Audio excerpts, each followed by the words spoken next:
සියලුම දෙනාට ආයුබෝවන් ළමයි. නුවන් රත්නායක අධ්‍යාපන ආයතනයට ඔයාලා සියලුම දෙනාම ළමයි ආදරයෙන් පිළිගන්නවා. පුතේ ඔයාලගේ මයික් එක අපි මෙහෙන් මියුට් කරලා තියෙනවා.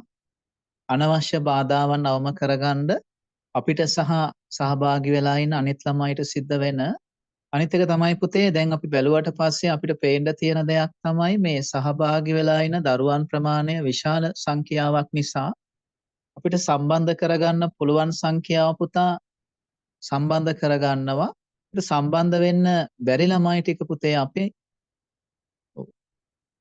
සම්බන්ධ වෙන්න බැරි ළමයි ටික පුතේ අපි YouTube එකේ මේ වීඩියෝ එක අප්ලෝඩ් කරනවා. නුවන් රත්නායක අධ්‍යාපන ආයතනය කියලා ඔයාලා YouTube එකේ සර්ච් කරන්න. ඒකට ඔයාලට මේ වීඩියෝ එක ළමයි බලා ගන්න පුළුවන්. හරි නේද? පුතේ අද දිනේදී අපි සූදානම් වුණේ ළමයි 300ක් සම්බන්ධ කරගන්න. මම හිතන්නේ මේ ප්‍රමාණය සම්බන්ධ වෙලා තියෙන නිසා අපිට ඉදිරි ළමයි ටික පුතා සම්බන්ධ කරගන්න බැරි වේවි. එහෙම වුණොත් ඒ ළමයි මම කියපු දේ පුතේ අනුගමනය කරන්න. හරි. පළවෙනිම දේ තමයි ළමයි ලංකා බැංකුව ගැසට් වෙලා තියෙනවා. ඒ වගේම අවුරුදු 24ට අඩු ළමයිට තමයි පුතේ මේකට අයදුම් පත්‍ර යොමු කරන්න පුළුවන් වෙන්නේ. ඉතින් ඒ පිළිබඳව දැනුවත් කිරීමක් තමයි ළමයි අද දිනේදී අපි සිද්ධ කරන්නේ. ලංකාවේ අංක 1 බැංකුව කියලා සාමාන්‍යයෙන් පුතේ අපි හඳුන්වනවා ලංකා බැංකුව. ඒකට හේතුව තමයි සාපේක්ෂව රජයේ බැංකු ගත්තම අපි දන්නවා ග්‍රාමීය බැංකුව තියෙනවා නේද? ඒ වගේම ප්‍රාදේශීය සංවර්ධන බැංකුව තියෙනවා, RDB බැංකුව ඒකත් ගැසට් කරලා තියෙනවා.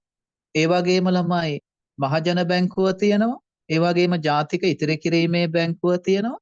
අර ලංකාවේ මිනිසුන් බහුතරයක් පුතා ගනුදෙනු කරන බැංකුව මේ අතර ලංකා බැංකුව බවට පත් වෙලා තියෙනවා. ඉතින් ඒක නිසා අපිට මේක හරි වැදගත්.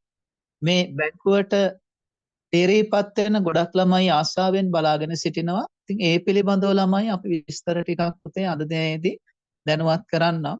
ඉතින් ඔයාලා අපිත් එක්ක සම්බන්ධ වෙලා ඉන්න කුඩාම තරඟ විභාග වලට පෙනී සිටින ළමයි කණ්ඩායම නිසා අපි ටිකක් මේ ඔයාලට අවස්ථාව දෙන්නම් ප්‍රශ්න අහන්න. දැන් ගැටලු ගොඩක් ඇති. අපේ දේශනයේ අවසානයේ ළමයි අපි මේ පිළිබඳව අවස්ථාව ලබා දීලා ප්‍රශ්න වලට උත්තර දෙන්නම්.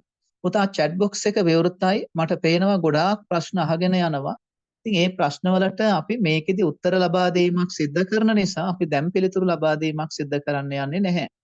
හරි.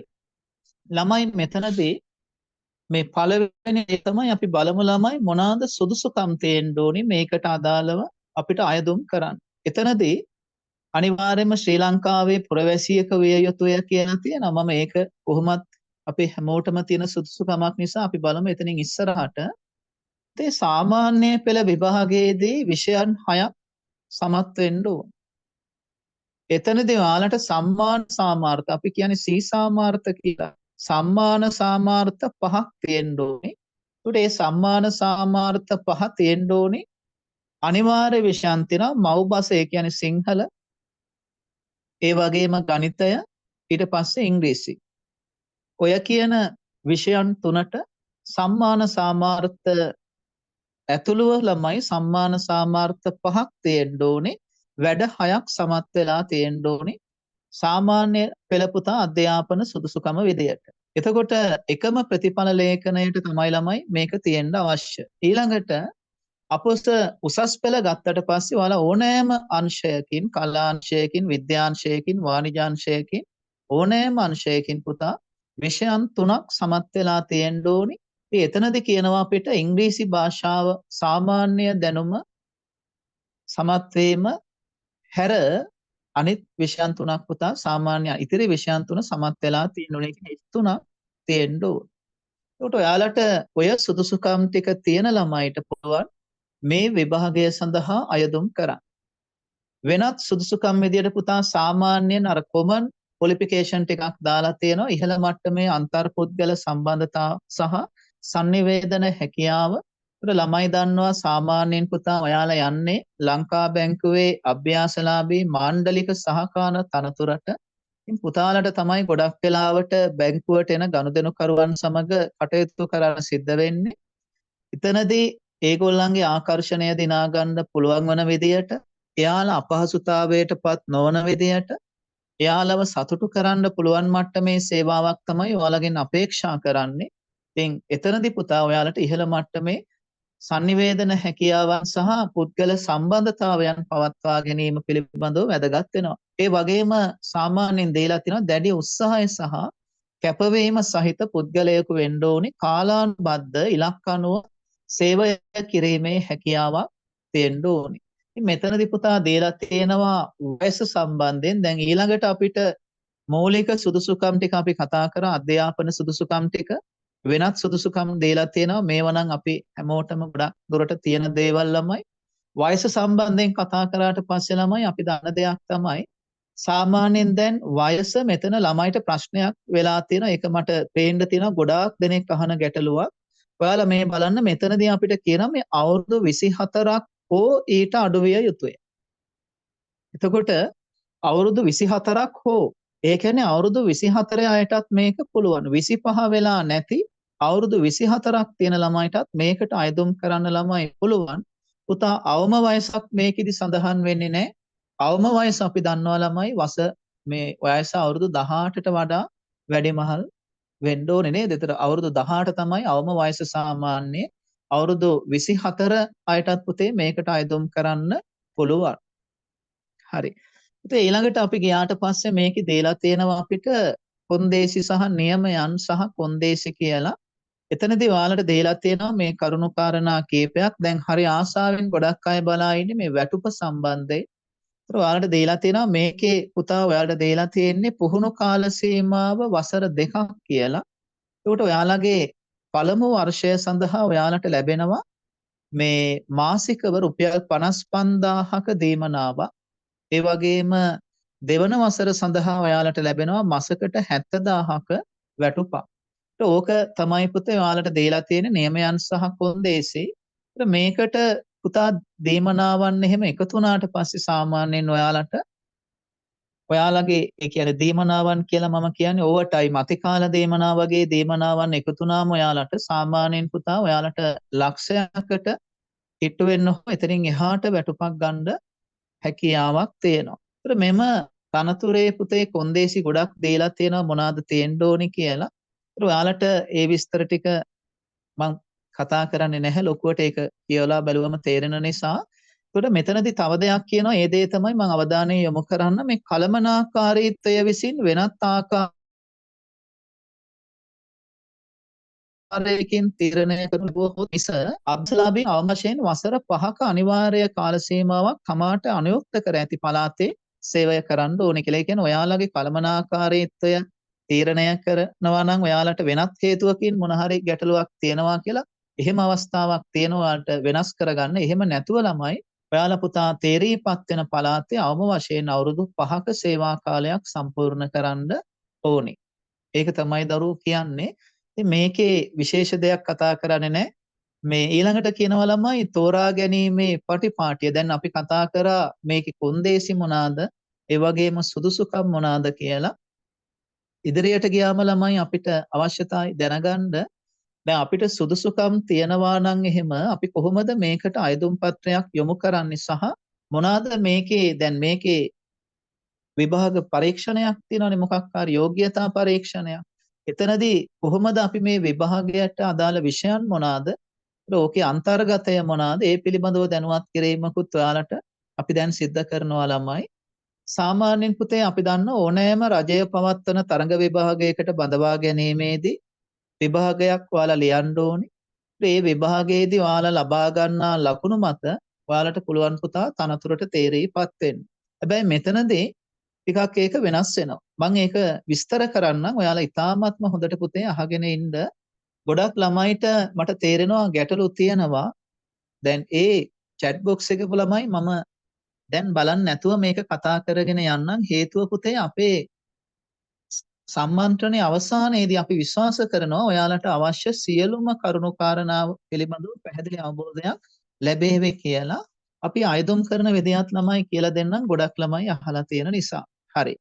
සාමාන්‍යයෙන් දරුවෝ මෙතනදී දැන් තෝරා ගන්න පටිපාටිය තමයි ළමයි ඔයාලට කියනවා තරග විභාගයකින් අනතුරුව ලැයිස්තුගත කරනු ලබන අපේක්ෂකයන් සඳහා සම්මුඛ පරීක්ෂණයක් තියෙනවා. අන්න ඒ කියන සම්මුඛ පරීක්ෂණයේදී තමයි ඔයාලව මේ තනතුරට තෝරා ගැනීමක් සිද්ධ කරන්නේ. ඒතකොට සම්මුඛ පරීක්ෂණයට පෙනී සිටින්න පෙර ඔයාලා තරඟ විභාගයට මුහුණ දීලා ඒක සමත් වෙන්න ඕනේ. ඒතකොට මෙතන කියන දේ තමයි ළමයි ඔයාලට විභාගයේදී ප්‍රශ්න පත්‍ර දෙකක් ලැබෙනවා. ඉතින් එක ප්‍රශ්න පත්‍රයක් තමයි පුතේ අපිට මේ දීලා තිනවා පළවෙනි ප්‍රශ්න පත්‍රය කියලා.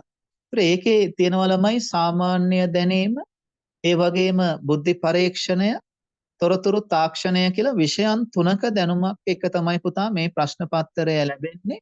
ළමයි අද දිනේදී අපි ඉගැන්වීමට බලාපොරොත්තුවක් නැහැ. ඉතින් ඒක නිසා අපි මේ පිළිබඳව දැනුවත් කිරීමක් විතරක් කරනවා. අපේ ඉදිරි දේශනවලදී ඔයාලා සම්බන්ධ වෙන්න. ඒ සම්බන්ධ වුණාට පස්සේ අපේ ඒ ප්‍රශ්න පත්‍රයට අදාළව ළමයි අපේ ආදර්ශ ප්‍රශ්න පත්‍ර ඔයාලට ලබා දෙනවා. ඒ වගේම නිබන්ධනයන් ලබා දෙනවා. අපි සූදානම් කළා තියෙනවා ඔයාලට සාමාන්‍ය දැනීම වචන 1000ක්, ඒ වගේම බුද්ධි පරීක්ෂණයේ ගැටලු 1000ක් ඔයාලට පළමු දින අපි ලබා දෙන්න. ඉතින් මේ දේවල් ලබා ගන්න දේශන මාලාව සමග පසුව සම්බන්ධ වෙන්න ළමයි. ඒතර මෙතනදී තොරතුරු තාක්ෂණය කියලා කියන්නේ සාමාන්‍යයෙන් ICT ළමයි. ඒත් එක්කම පුතේ එහෙම ප්‍රශ්න පත්‍රයක් ලැබෙනවා. ඒත් එක්කම ළමයි ඉංග්‍රීසි භාෂාව ප්‍රශ්න පත්‍රයක් ලැබෙනවා. ඒතර ඉංග්‍රීසි භාෂාවේ සාමාන්‍යයෙන් තියෙන අර ඔයාලගේ O level විභාගයේ ලිව්වා වගේ ඉංග්‍රීසි ප්‍රශ්න පත්‍රයක්. ඉතින් මේකේ සාමාන්‍ය නෝට් එකක් ලියන විදිය, ලෙටර් එකක් ලියන විදිය, ඔයාලට පික්චර් එකක් දීලා සාමාන්‍ය වාක්‍ය කිහිපයක් ලියන්න ලැබෙනවා. ඒ වගේම පුතේ ඔයාලට ටෙන්සස් සම්බන්ධයෙන් අහනවා. ඒ වගේම ඔයාලගෙන් එසේ එකක් අහන්න පුළුවන් නේද? ඒ වගේ අනිත් එක ග්‍රැමර් ටිකක් අහන්න පුළුවන්. ග්‍රැමර් රූල් කිහිපයක් ඇසුරෙන් ප්‍රශ්න අහන්න පුළුවන්. ඉතින් ඔය වගේ තමයි පුතා සාමාන්‍ය ඉංග්‍රීසි භාෂාව ප්‍රශ්න පත්‍රය නිර්මාණය වෙන්නේ. මෙතනදී අපි විශේෂ අවධානය යොමු කරන්න ඕනේ කාරණාවක් තමයි තරඟ විභාගයෙන් ලබාගත් ලකුණු සම්මුඛ පරීක්ෂණය සඳහා අපේක්ෂකයන් ලැයිස්තුගත කිරීම සඳහා පමණයිලු භාවිතයට ගන්න. ඉතින් ඔතනදී මේ ඔයාලා මේ රැකියාවට තෝරා ගැනීම සඳහා දැන් සම්මුඛ පරීක්ෂණයක් තියෙනවනේ. ඔය සම්මුඛ පරීක්ෂණයට ඔයාලා පෙනී සිටින්න නම් පුතා මේ විභාගය සමත් වෙන්න වෙනවා. අන්න ඒකට තමයි ඔයාලා මේ විභාගයේදී ලබා ගන්නා ලකුණු මේ ප්‍රයෝජනවත් වෙන්නේ ළමයි. ඔයාලගේ තනතුරට තෝරාගන්නේ ඔයාලා සම්මුඛ පරීක්ෂණයෙන් පමණයි. ඉතින් ඒක නිසා විභාගයේ ලකුණුයි සම්මුඛ පරීක්ෂණයේ ලකුණුයි එකතු වෙලා නෙවෙයි ළමයි. සම්මුඛ පරීක්ෂණයෙන් පමණයි ඔයාලා විභාගය සඳහා තේරීපත් වෙන්නේ. ඉතින් ඒක ගැනත් අවධානය යොමු කරන්න. මම හිතනවා අපේ ළමයිට විශාල ගැටලු ප්‍රමාණයකට පිළිතුරු ලැබුණා කියලා. ඔව් එතකොට ළමයි සාමාන්‍යයෙන් දැන් ළමෙක් අහලා තියෙනවා පුහුණු කාලය තුල එළියට දාන්න පුළුවන්ද කියලා. ඒකේ කොන්දේසියක් තියෙනවා. මම ඒක විස්තර කරේ නැහැ මේ පුහුණු කාල සීමාව තුල බැංකුව සෑහීමකට පත්වන ආකාරයට අවශ්‍යතා සපුරාලීම මත ස්ථීර සේවයෙහි මේ ශ්‍රේණිගත කිරීම නැත්නම් ස්ථීර කරනවා කියලා. ඒ කියන්නේ ඔයාලා ඒ ප්‍රොබේෂන් පීරියඩ් එක නැත්නම් පුහුණු කාල සීමාව තුලදී මනාලෙස ඔයාලගේ කාර්යය ඉෂ්ට කරන පුතා ඔයාලට මේ මාණ්ඩලික සහකාර පළවෙනි ශ්‍රේණියේ ස්ථිර කරන ලැබේ කියලා ඔයාලට දීලා තියෙනවා.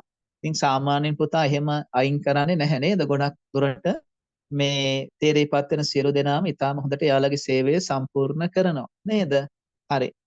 අනිත් දේ තමයි ළමයි දැන් අපි ඊළඟට බලමු දැන් අපි කොහොමද දැන් විභාගයට ප්‍රශ්න පත්‍ර දෙකක් අහනවා. එතකොට සාමාන්‍ය දැනීම මොනවාද? බුද්ධි පරීක්ෂණය මොනවාද? තොරතුරු තාක්ෂණය මොනවාද කියන දේවල් ඉදිරියේදී අපි දේශනවලට සම්බන්ධ වෙන්න කැමති ළමයි. එතකොට අපි ඒගොල්ලෝ දැනුවත් කිරීමක් සිද්ධ කරනවා.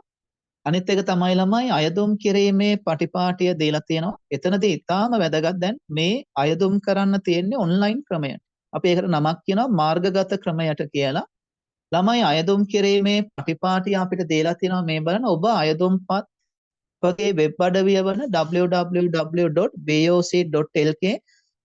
කැරියර්ස් තීරය හරහා 2005/5/24 වන දින හෝ ඊට පෙර ඉදිරිපත් කරන්න ඉදිරි කටයුතු සඳහා අයදුම්පතේ යොමු අංකය ඔබේ ළඟ තබා ගන්න කියලා දීලා තියෙනවා. ඒ කියන්නේ ඔයාලගේ ඇප්ලිකේෂන් එකේ යොමු අංකයක් තියෙනවා.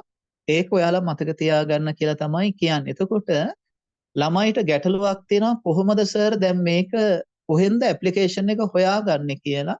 ඉතින් පුතේ අපිට පුළුවන් කමක් තියෙවි ඒක පෙන්වන්න ඔයාලට. මේ බලන්න අපි පෙන්වන්නම් කොහොමද යන්නේ කියලා. ඔව්.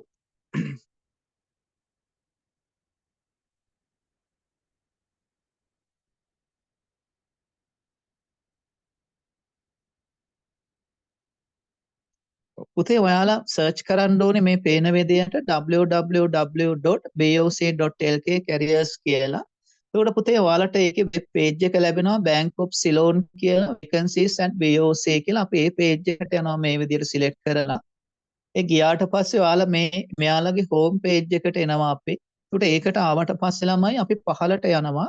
පහලට ගියාම මෙතන තියෙනවා interested we have the following opportunities for you කියලා දීලා තියෙනවා. ඕකේ පහලට යන notice දීලා තියෙනවා. කොහොම පහලට ගියාම ඔයාලගේ මෙතන තියෙනවා post of training staff assistant කියලා.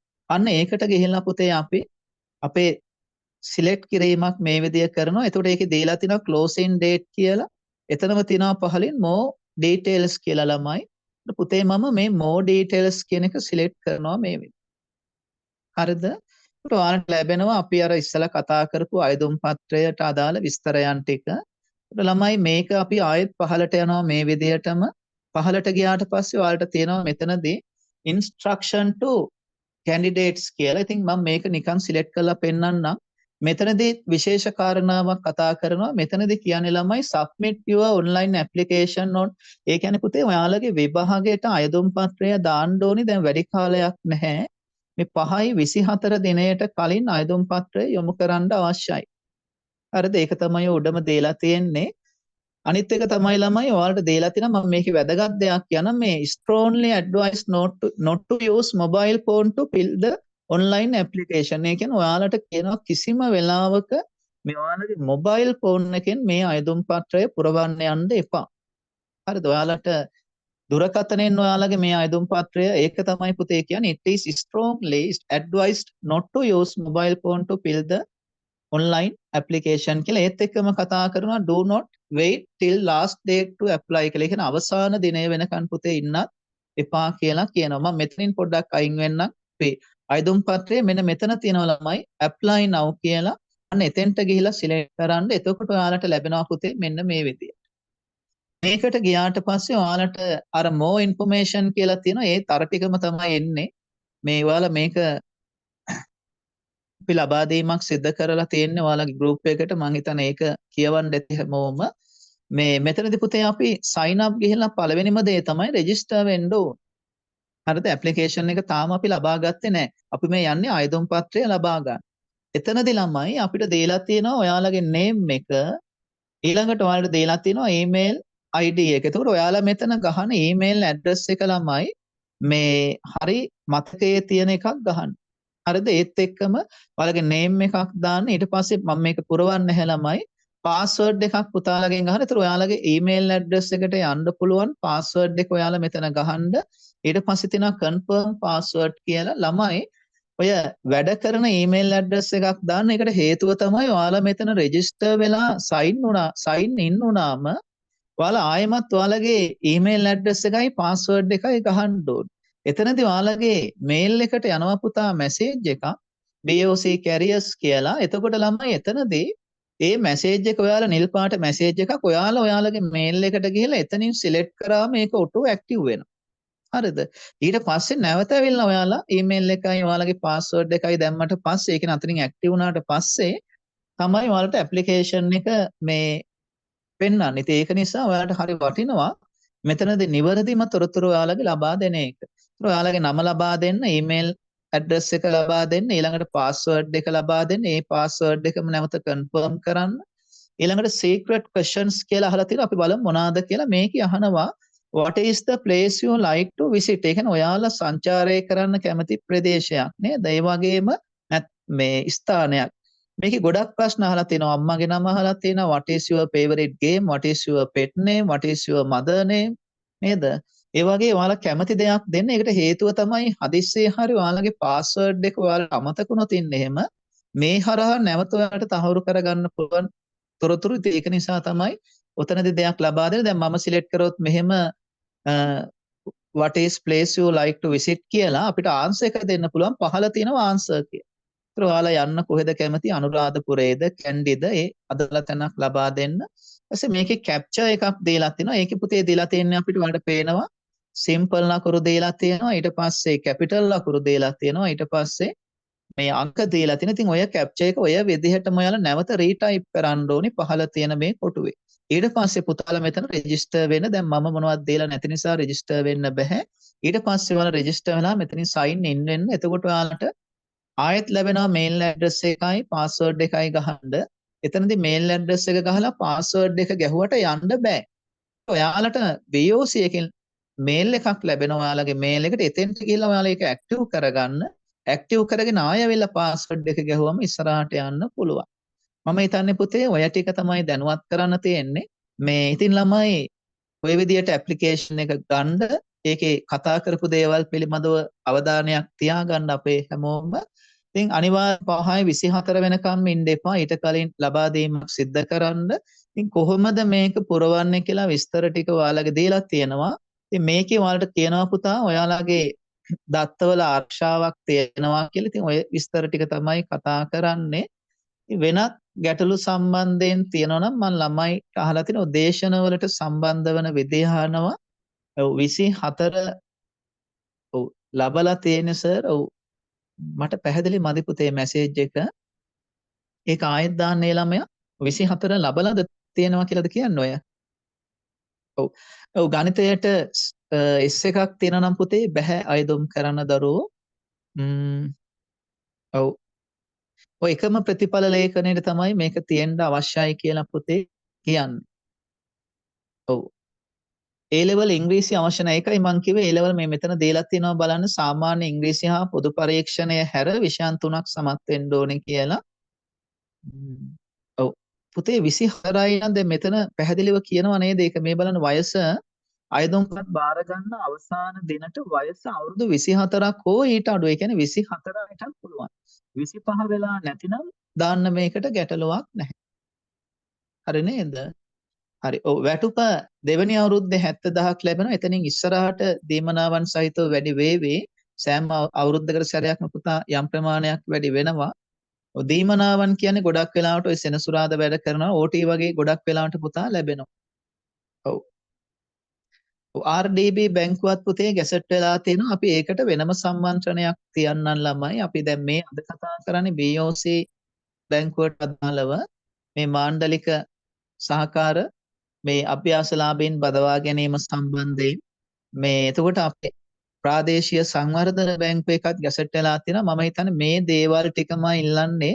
හැබැයි ඒකේ පුතා මේ ඉල්ලලා තියෙන දේවල් අපි කතා කරමු මේ සම්මන්ත්‍රණයේදී නේද ළමයි? අපි ඒකට පුතා වීඩියෝ එකක් මේ කරනවා. ඒ කියන්නේ ඔයාලත් සම්බන්ධ කරගෙන ඒකට ඔයාලට එතනදී මේ අපි මේ වගේම සම්බන්ධ නොවන ළමයිට ගෲප් එකේ දැන් රැයට ගොඩක් ළමයි සිග්නල් නැහැ කියලා මැසේජ් එකක් දාලා තියෙනවා.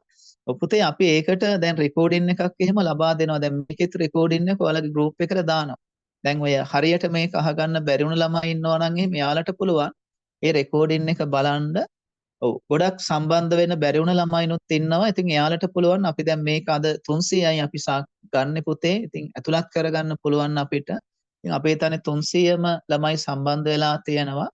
ඉතින් waiting list එකේත් ළමයි ඉන්නවා. ඉතින් එයාලට පුළුවන් මේක අප්ලෝඩ් කරනවා YouTube එකට. එතෙන්ට සම්බන්ධ වෙලා ළමයි මේ පිළිබඳව දැනුවත් වෙන්න.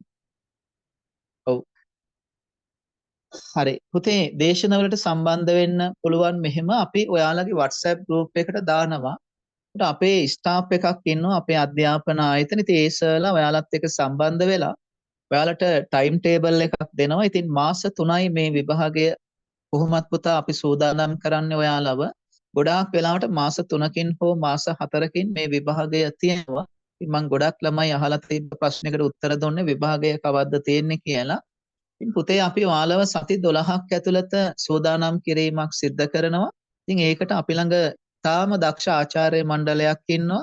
ඉතින් වසර 17ක විතර අත්දැකීම් තියෙන අති විශිෂ්ට ආචාර්ය මණ්ඩලයක් ඉන්න නිසා එයාලගේ අත්දැකීම් දින කිහිපයකට මුසු කරලා ඔයාලට විෂය දැනුම ලබා දීමක් ඒසලා ඉතාමත්ම උසස් මට්ටමින් කරනවා. ඉතින් ඒක නිසා මේක ඔයාලට ඉතාම පහසු වේවි. මම මතක් කරන්න අවශ්‍ය දෙයක් තමයි පුතා ඔයාලට අපි දැම්මා මැයි 18 කළමනාකරණ සේවා නිලධාරී විවෘත තරඟ විභාගය තිබ්බා. ඒ කියන්නේ ඉරිදා. ඉතින් ඔයාලා ඒකේ දකින්න ඇති අපේ ළමයිගේ අදහස් ගොඩක් ඔයාලට අපි දැම්මා. අපේ Facebook page එකටත් ඒක දාලා තියෙනවා. ඉතින් ඒ ළමයිගේ අදහස තමයි පුතේ අපි දුන්න විෂය කරුණු අපි දුන්න ලියුම 100% ඒ ලියුම 100% කියන්නේ අපි පන්තියේ කතා කරපු ලියුම අපි කතා කරපු මාතෘකාවමයි පුතා ඇවිල්ලා තියෙන්නේ. ඉතින් සිංහල පේපරේ අපි කතා කරපු සියලුම දේවල් ආවා කියලා එක ළමෙක් නෙවෙයි ළමයි අපිට විශාල සංඛ්‍යාවක් මැසේජ් දාලා තියෙනවා. ඒ වගේම බුද්ධි පරීක්ෂණය පේපරෙත් පුතා අපි කතා කරපු සියලුම දේවල් මෙවර විභාගය සඳහා ආවා. ඉතින් ඒක අපේ දක්ෂතාවයක් කියන්නේ අපේ ගුරුවරුන්ගේ දක්ෂතාවය. ඉතින් ඒක නිසා පුතේ අපිට ඒක මේ විශාල සතුටක් ඇත්තටම. ඉතින් අපිට ගොඩක් සතුටු මේ විදිහටම අපේ ළමයිට විභාගය සාර්ථක කරගන්න පුළුවන් වුණ එකට. මේ සම්බන්ධයෙන් පුතා අපේ දේශන සම්බන්ධයෙන් අපි පන්ති සම්බන්ධයෙන් සෑම සතියකටම දවස් 2ක් හෝ 3ක් ඔයාලගේ දේශන තියෙනවා. ඒක Zoom ක්ලාස් එකක් තමයි අපි කරන්නේ. සම්බන්ධ වෙන්න බැරි ළමයිට අපි රෙකෝඩින් එකක් ලබා දෙනවා එවලෙම. ඒතර ඒ රෙකෝඩින් එක පුතේ ඔයාලට ඕනම කාලයක් විභාගයට යනකම් බලන්න පුළුවන්. ඒ වගේම පුතේ ඔයාලට ඒ සතියට වෙන් කරපු පුතා විෂය මාලාවන් අපි කතා කරනවා. දැන් මේකේ තියෙනවනේ අපිට විෂයන් කිහිපයක් ඉගෙන ගන්න සාමාන්‍ය දැනීම, අභියෝග්‍යතාව ඒ වගේ ළමයි. ඉතින් ඔය ටික පුතේ අපි කතා කරනවා. ඉංග්‍රීසිත් ඒ වගේම සාකච්ඡා කරනවා. ඒ පේපරේ ගැටලුවක් කරගන්න දෙන්නේ නැහැ කිසිම ළමෙක්ට. අපි ඉංග්‍රීසි ඉතාමත්ම හොඳට මුල සිටම කතා කිරීමක් ළමයි සිද්ධ කරනවා. ඒ වගේම ICT සම්බන්ධයෙන්ුත් අහනවා. ඔව් එකම පේපර් එකකට පුතේ ලැබෙන සාමාන්‍ය විශ්වාස කරනවා සාමාන්‍ය දැනීම 40ක් බුද්ධි පරීක්ෂණය 40ක් සහ ඔයාලට ICT වලින් තවත් ප්‍රශ්න 20ක් වගේ ලැබේවි කියලා පේපර්ස් දෙකයි ලැබෙන්නේ. හරි නේද? හරි. එහෙමනම් ළමයි ඔයාලගේ අද දේශනය අපි අවසන් කරනවා. තවත් ප්‍රශ්න තියෙනවා නම් අපි වෙලාවක් ලබා දෙන්නම් අපෙන් අහන්න පුළුවන්.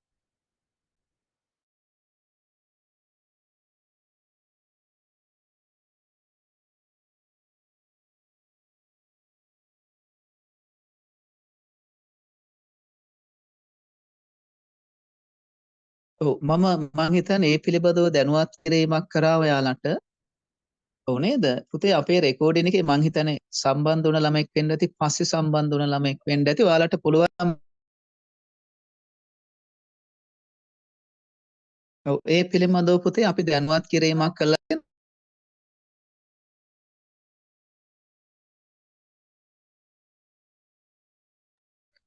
ඔයාලට පුළුවන් දරුවෝ රෙකෝඩින් එක බලන්න.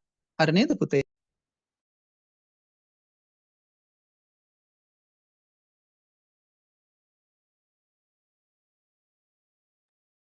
හරි. හරි පුතේ. එහෙමනම් දරුවෝ අපි අදට දේශනය නතර කරනවා. ඒත් ඔයාලට පුළුවන් පන්ති වලට සම්බන්ධ වෙන්න. සම්බන්ධ වෙන විදිය තමයි අපි ඔයාලගේ ගෲප් එකේ ඒ සම්බන්ධයෙන් දැනුවත් කිරීමක් සිද්ධ කරනවා.